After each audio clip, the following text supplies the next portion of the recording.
IPL এর ভাই 200 target মানে কিছু না ভাই, 300 টার্গেট দিতে হবে, 300 টার্গেট দিলে তারপর জিততে হবে ভাই।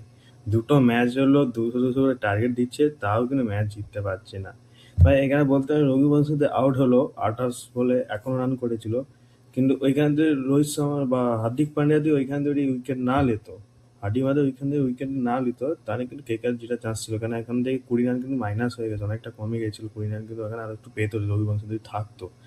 কিন্তু ভাই রোহিত শর্মা আর লিটন যায় যে পরিমাণ মার মেরেছে কেকেআরকে আজকে, ভাই ওপেনিংতে অবস্থা খারাপ করে যায়। আর রোহিত শর্মা এরকম খেলা দেখে তো ভাই মনটাও খুশি থেকে যাবে, রোহিত শর্মা এইভাবে টি-20 খেললো, অসাধারণ ভাই। রোহিত শর্মা এইভাবে আমি চাইবো রোহিত শর্মা মানে এবছর 700-800 রান করে মানে টার্গেট পুরোপুরি, তাতে আমি একটা খুশি পাবো গাই। রোহিত শর্মা কিন্তু সেঞ্চুরিটা এখন ভালো হতো, 37 বলে 78 রান করেছে, খুবই ভালো রান করেছে। আর আর লেকেটনও 42 বলে কিন্তু 80 রান করেছে, তো দুটো খুবই ভালো খেলেছে, কিন্তু খারাপ খেলেনি ভাই। মুম্বাই যে আজ পরে ওপেনিং যে পরিমাণে খেলেছে ভাই রে ভাই, দেখার মতন খেলেছে।